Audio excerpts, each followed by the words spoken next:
Hi friend, I'm Olivia Smith. Thanks for visiting my YouTube channel where I share the latest global news every day. You can also read more news on TimeGlitter.com. You can find all the links in the video description below. In case the link isn't working, simply copy and paste the link into your web browser, hit enter, and you're good to go. Now let's jump into today's news. News headline: U.S. could send long-range missiles to Ukraine if funding passes. Report. News details. The White House under President Joe Biden is getting ready to send long-range missiles to Ukraine if Congress agrees to a new funding plan, as per a report from U.S. media on Monday. NBC News, referring to two unnamed officials, mentioned that the administration is considering sending a type of missile called Atacms, Army Tactical Missile Systems, if a new $60 billion aid package, which the Senate has approved but is currently held up by congressional Republicans, becomes a law.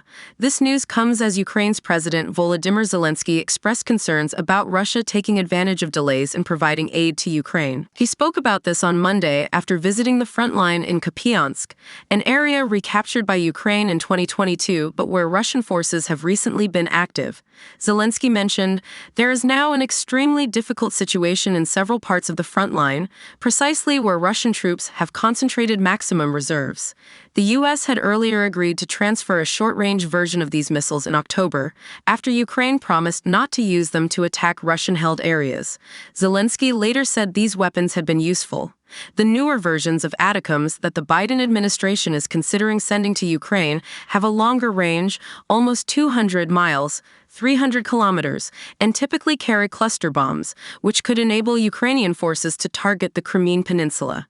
Unnamed officials told NBC that the U.S. might ask NATO allies to give missiles to Ukraine because the U.S. might need to replenish its own supply. Ukraine's defense minister, Rustem Umerov, recently said that the fall of Avdiivka to Russian forces highlighted the need for more long-range weapons to fight the enemy. Before a meeting between U.S. Secretary of State Antony Blinken and Ukraine's Foreign Minister Dmytro Kuleba in Munich, the U.S. State Department mentioned they would discuss urgent issues like ammunition, air defense, and long-range weapons. Kuleba later talked about discussing the supply of long-range Atacms with Blinken, calling it crucial for Ukrainians defending against Russia's invasion since February 2022. He said, "To effectively fight Russian forces, we need to strike deep into their occupied territories, avoiding their defenses.